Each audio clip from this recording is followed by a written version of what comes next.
All right, good morning, everybody. Welcome to, I think this is the 20th edition of Data is Love.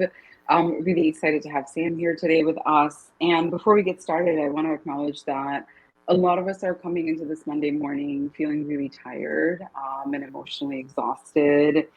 Um, no thanks to the Supreme Court handing down the ruling on Roe versus Wade, but I think also a slew of other rulings that came last week around school choice, around gun safety, around the police no longer having to read us our Miranda rights, and just a general feeling with so many people of exhaustion from years of fighting, protesting, activism.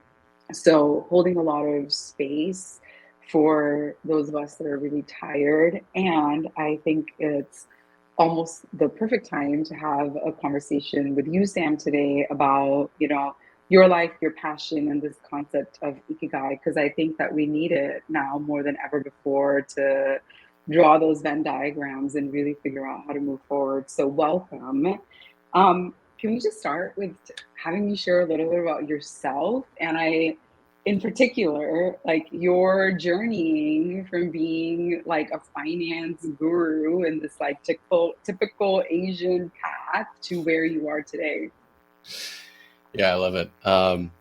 Well, thank you for having me here, Aparna, and thank you for kicking things off that way. I think you're exactly right. There's a lot that we're digesting as Americans, as a society, and I think it's important for me as a male coming into this to acknowledge that we have a lot of work to do, and as a male who's also the father of two young daughters and a husband, a working spouse, and a brother, a son, etc. There's a lot of work we have to do, and so I think you're right that the intersection between the challenges that we face collectively as a society and this topic of Ikigai provides a bit of hope, if you will. So my background to this. Well, first, maybe I should say what is Ikigai before I say how did I get to Ikigai. So Ikigai is roughly a 1,000-year-old Japanese concept. It's a derivative of two words, Iki, which means life, and Gai, which means value or worth. There's no direct English translation. It can be interpreted as your purpose, your reason for being. It's been empirically linked to longevity, creativity, happiness, all the good stuff. And so it does have this kind of spiritual element to it. But what I found is that a lot of the topics and conversations that find their way into the workplace, like emotional intelligence, strengths-based positive psychology, systems thinking, all of those resilience, grit, all the good stuff, all these words that we have a tendency to gravitate toward in the workplace are directly linked to this concept of Ikigai. So my journey to Ikigai, as you mentioned, I had about 20 years of experience in the corporate world, worked in asset management, global asset management. Roughly about half of that time, a decade, was spent leading a consulting group that coached approximately 1,000 financial advisors per year. And in leading this effort, I began to notice that the word growth was everywhere in the industry, but it was largely anchored solely on financial growth. And I was beginning to observe in working with all these financial professionals that personal growth was being compromised on the quest for financial growth. Grumbling about it, and then realized, oh wait, my pattern of decision making is the same. And so that led me on this entrepreneurial journey at 40 years old, which there's a midlife thing here as well. And it really started to explore the inflection point where I landed on Ikigai is the inspiration for Ikigai is my great grandmother Taka, who worked tirelessly, sacrificed tremendously to preserve the legacy of a 1,200-year-old Shinto shrine in Fukuoka, Japan. That my great grandfather, her husband, was the next in line to be the head priest. So kind of this intersection of all these different worlds started to collide when When I found this story, I connected with it, I identified with it, and that led me to first explore Ikigai, and now I'm hang my hat as what I believe. I'll make the claim that I'm the world's first and only chief Ikigai officer based on a very sophisticated Google search of about 2 minutes um, for Connect 3X, which is a people platform that integrates total well-being with workplace performance. Okay, the world's first and only. I mean, I feel like in a landscape where entrepreneurs are having to really differentiate what they bring to the table, this is a good claim, and I think you should hang on to it for as long as possible, right? Until companies start having their own chief Ikigai officers. I love it. I mean, you So, do see some chief purpose officers, so there mhm. is there are more chief purpose officers that are starting to surface. So this is kind of a dotted line. Okay, so 20 years in asset management with, and like 20 years of being in a world where there's such a focus on, I mean, really capitalism, right? Like growth being measured singularly with financial gains, right? At the cost of leaving behind, I think, a lot of things that just make us human, connection, purpose, collaboration. And so, as you've been making the switch, what is Connect 3X rooted in? And you know that this LinkedIn Live is called Data is Love. And what were the data points that sort of led you to creating Connect 3X? Yeah, so Connect 3X stands for connect 3 times, connect with self, connect with peers, connect with experts.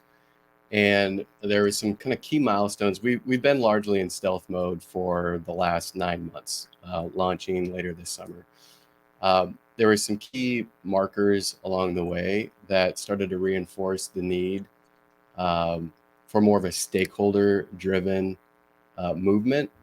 And I think the kind of the couple points that come to mind initially, if we zoom back pre-pandemic, was that the World Health Organization declared burnout an occupational phenomenon. You had the Business Roundtable, which was a collection of 191 CEOs, I believe, from American companies, Mhm. 180 of which signed this declaration called the Business Roundtable, saying that Yeah. stakeholder capitalism is the path forward. So you have these inklings of of movement, of a transformation from you know shareholder capitalism to stakeholder capitalism, and then the pandemic hit, right? And as the pandemic hit, I think there was this societal understanding of this mortality that we all face, and kind of we got back to the basics. And so one of the key stats that we look at is during COVID, I believe it was roughly about a year ago, a little over a year ago, McKinsey reported that 2/3 of U.S. employees are rethinking their purpose in life because of COVID-19.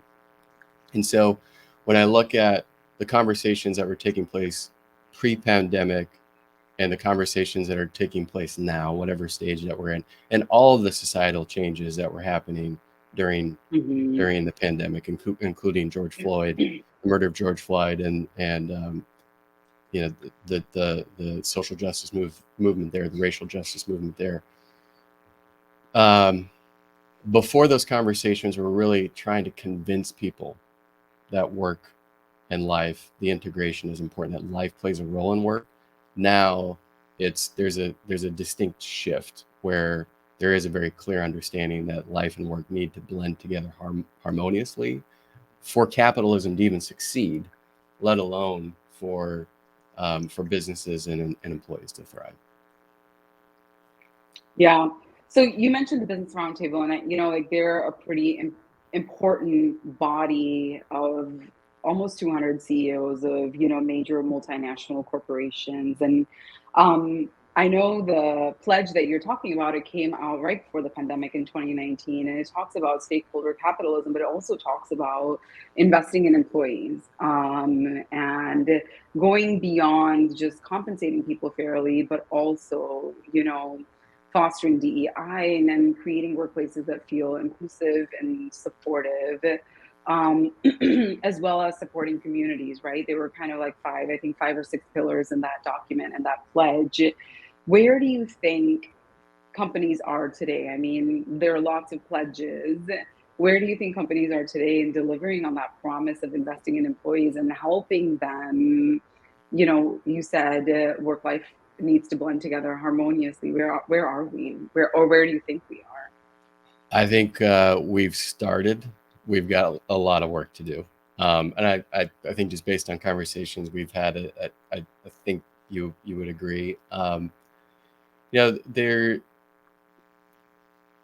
So if I focus on like the positive elements of this, one point that really sticks out, and this kind of connects to my former world as much as my current world, is the SEC regulation that came out on human capital, right? So it's one thing when you have a collective group of an association, if you will, making declarations and putting the right words up on a Mm-hmm. plaque. I think it becomes some uh, um, government, like it's connected to the SEC, and it's implied that there are principles here that you have to uphold to.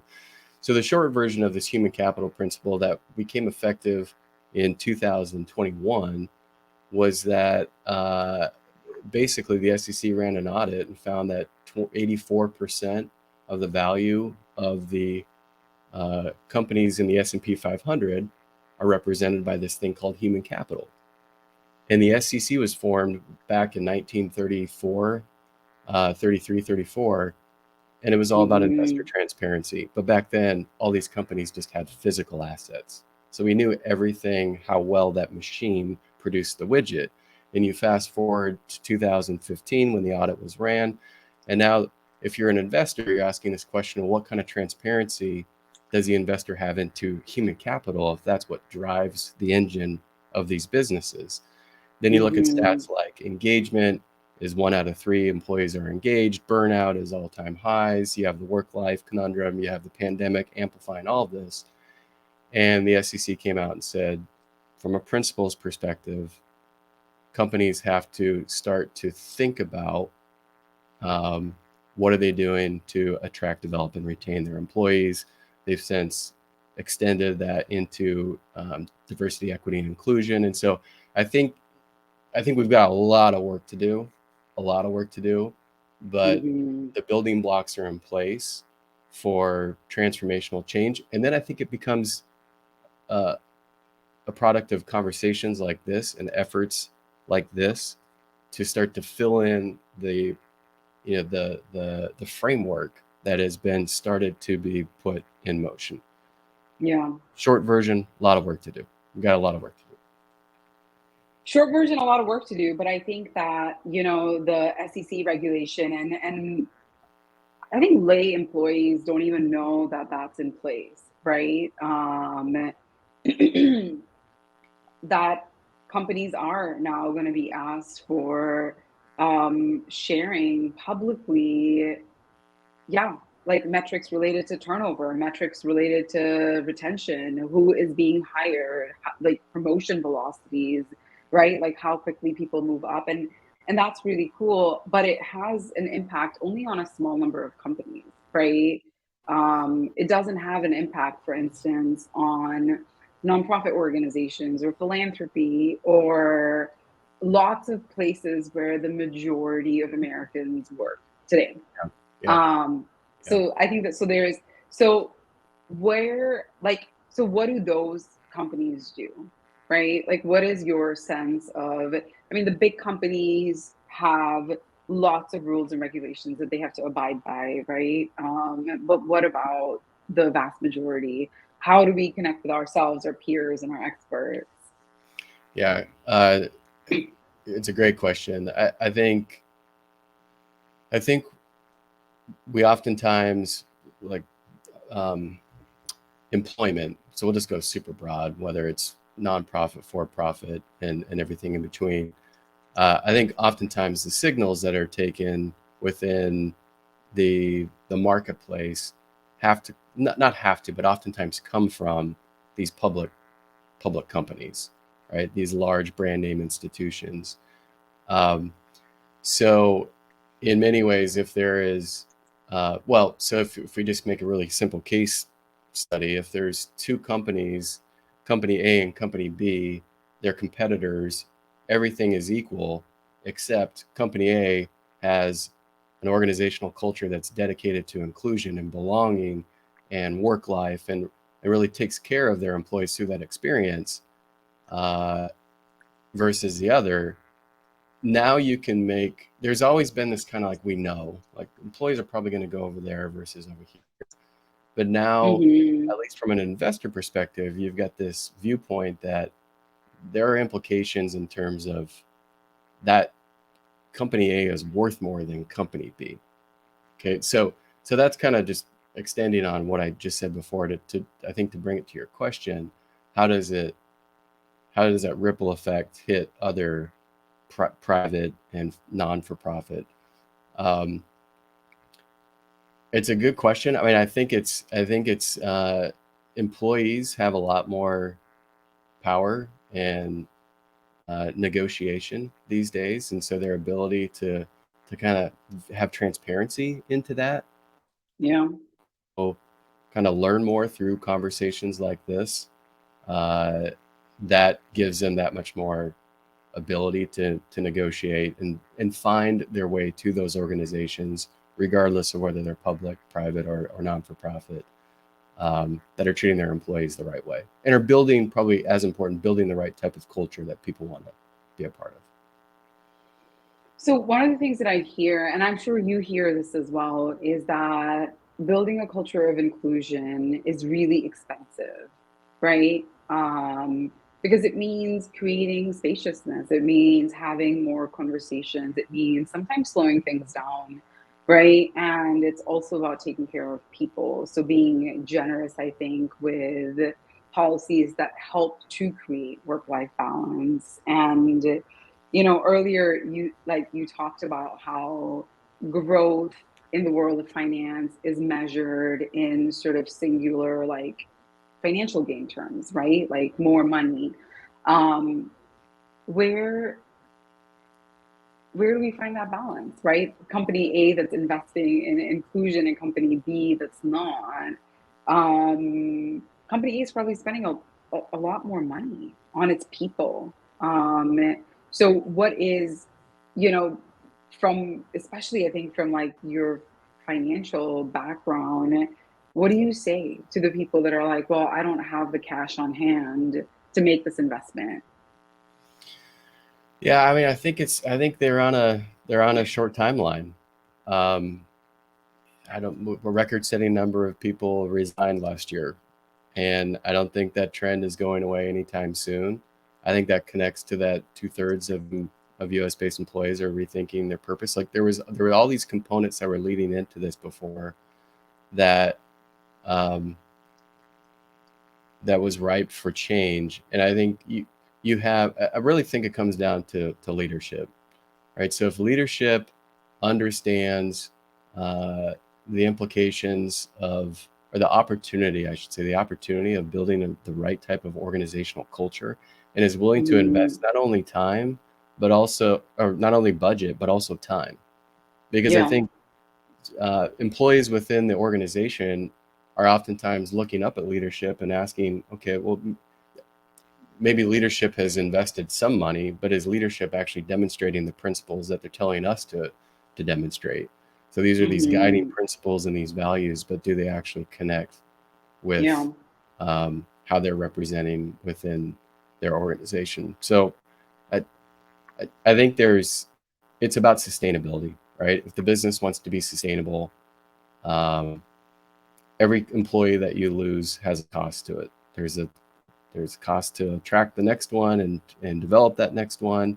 And so oftentimes I try to think of, how do you have this conversation in front of the steely-eyed CFO that doesn't want to hear, all these woo-woo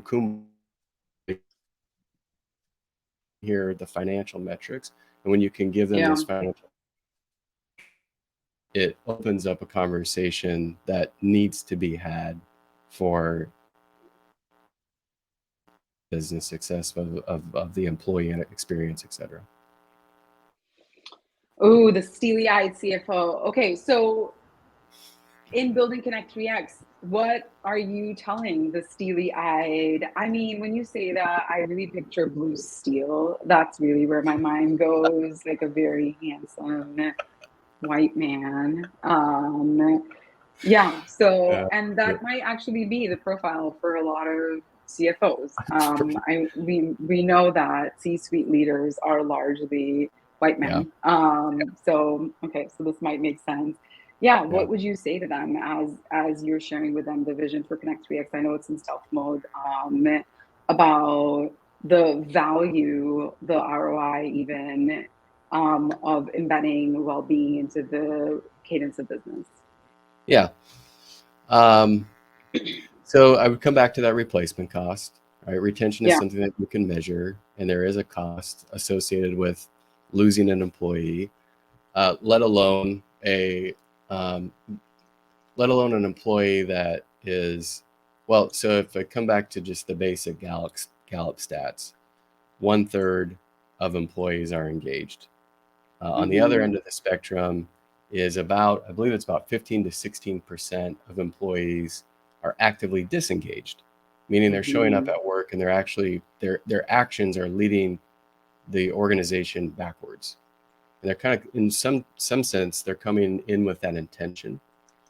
Mm-hmm. And then in between is um, not engaged, and that's about 50%. Those are the people that are showing up, doing just enough uh, to not get fired because they're probably seeking another opportunity elsewhere. So if we've created some models where we've looked at, well, what are the financial ramifications of having that type of an average breakdown, this many engaged, this many not engaged, this many actively disengaged, and you can Mm-hmm. quantify lost productivity, right? And the lost productivity, um, that number is an alarming number when you put that number in front of a CFO. So the easy metaphor for that is if the CFO walked into the lobby of their beautiful office and the lights are out in that lobby in the middle of the day, in the Yeah. morning, that CFO is Mm-hmm. going to do something about it immediately. And the dot we connect is 1/3 or 2/3 of your employees have either dim light bulbs or light bulbs that are out. Why aren't you taking action on on the most important component to the success of your organization?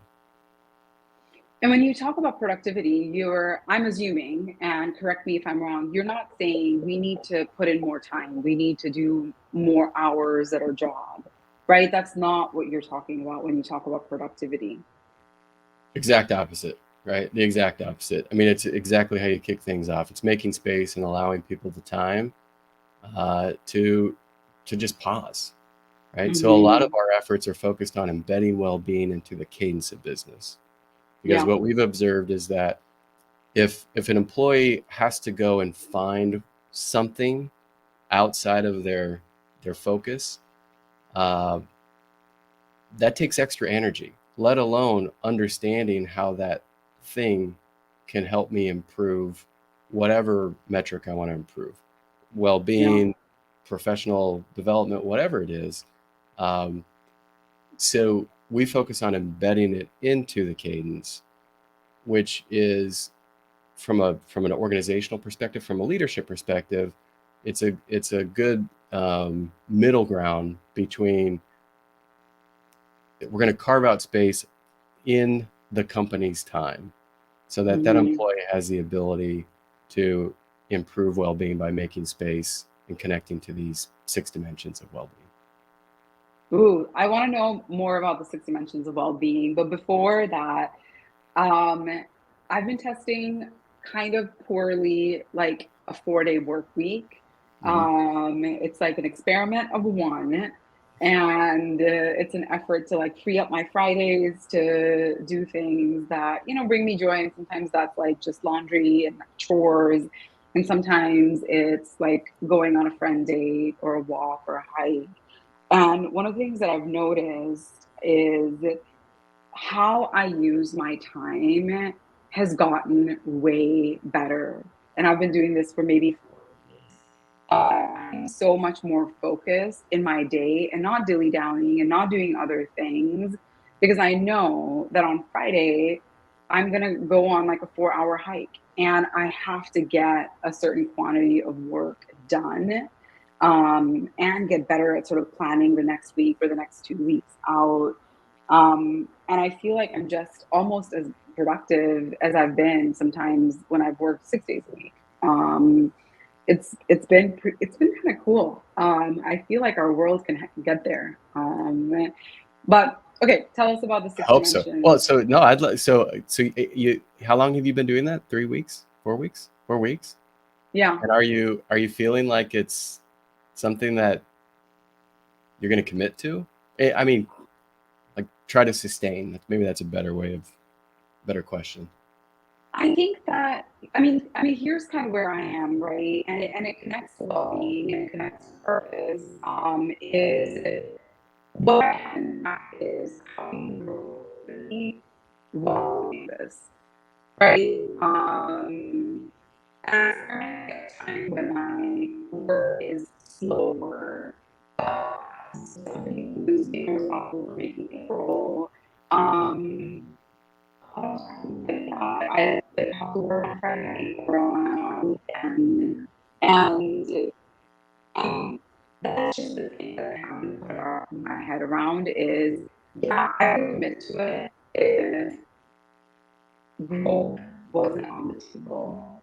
But when growth is on the table, then it feels harder. But I think workers, especially as we shift to world where really focus on worker, right? I think we're gonna be in front of our desks, we're not gonna be in person. It's really achievable. It's really achievable because already we know that productivity has increased enormously in the last couple of decades, right? And our incomes aren't going up. Yeah. But also, I think about a lot this growing at all costs. And so the 5 6 day work weeks are more about delivering the value to a very small number of people that own the vast majority of stocks, for instance, Yeah. right? And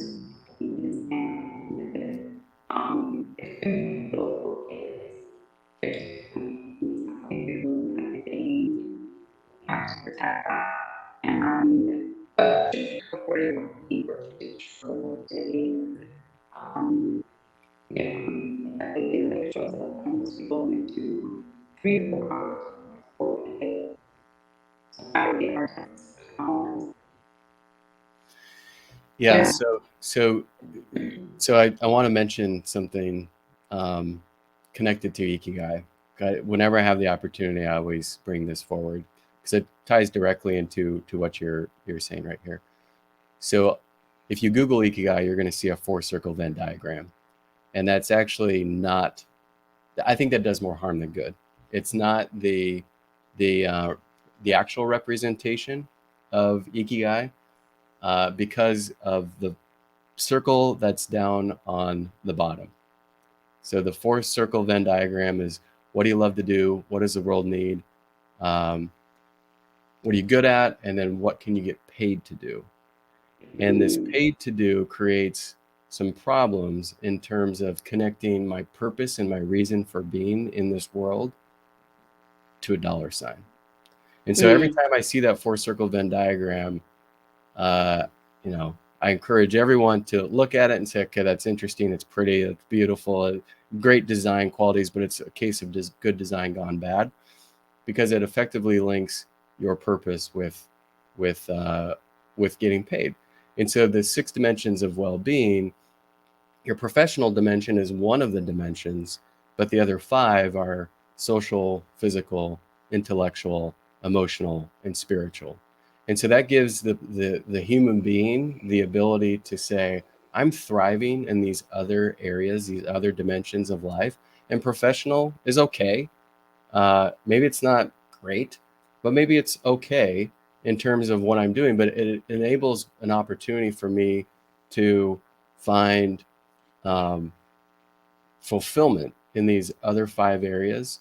And so when Yeah. I think of the company's responsibilities, organizations' responsibilities in the employee experience, the more that they can equip their employees with tools and solutions on all 6, understanding, to your point, that when I can take those moments to boost my one of these other non-professional dimensions of well-being, the benefactor in many cases is that professional dimension of well-being, because I'm spending less time there and I'm finding more fulfillment in these other 5, which has this kind of amplifier multiplier effect across all 6. So main point, 4-circle Venn diagram, great design gone bad. So just want to make sure I mention that. I will say though that one of the nice things about using this 1,000-year-old framework is that it doesn't place your profession as the ultimate source for thriving, right? Like you're not your job. You're Yeah. not you're not the work that you do, because by the way, there's like 5 other things that you have to balance, right? And at any given time, maybe your job isn't the most purposeful, but if your life is designed to be purposeful, there are all of these other things that you can be really excelling at, right? Yeah. Yeah. As we close out, I know that you're growing in stealth mode. Is there anything that we can do to learn more, to get the sneak peeks? Because, like, Ikigai is fine, but like FOMO Mm. doesn't have many different intersecting circles. It's like, it's pretty clear. It's like, I don't want to miss out. So, how do we keep from missing out? Being part of the Yeah. Thank you for asking. So probably the best way is to connect with me on LinkedIn. We will be launching later this summer. So if you go to connect3x.com, you're going to see a very, very simple website that has join our pre-launch list. So you can drop your name and email in there, and you'll get all the information as we roll things out. For organizations that are interested in exploring how we embed well-being into the cadence of business, we've worked with a handful of organizations, early adopter organizations. So if you're interested in exploring that, we have a cohort of well-being experts that we call the purpose partners that we bring in and provide programming across these 6 dimensions of well-being. We have a cohort of independent executive coaches that we go in partnership and collaboration with. And so we kind of come at it from a lot of different angles to custom build for the organization. So would love to connect with anyone that's interested. And if you drop your information into the connect3x.com pre-launch site, we will keep you abreast of what's rolling out later this summer. You're on mute. Thank you. I know it's been 2.5 years, but between the gardeners and coughing, here we are. So connecting with you on LinkedIn, just sending you a invite, right? And then checking out the website. It really is only one page, and so there's not a lot of confusion. It's like right up front, like sign up for the pre-launch list so that you're not experiencing FOMO. I signed up for it like months ago, because I never want to be the last to know. And yeah, I think like really following you, to stay connected and learn more. So thank you, Sam, so much. For this conversation and for bringing like decades of, I imagine, a really comfortable existence in asset management, forward to make the world a better place. Absolutely. Thank you for having me, Aparna. Appreciate you. Appreciate everything that you're doing. Big fan of moving beyond. Love data is love, no pun intended. And thank you for all your support and advocacy. Brilliant. All right, we're going to be back in 2 weeks. We're not going to be here for 4th of July, which is a holiday in America, celebrating, I'm not sure what in this moment, but have a great week ahead, folks, and we'll see you again in a couple. Thank you.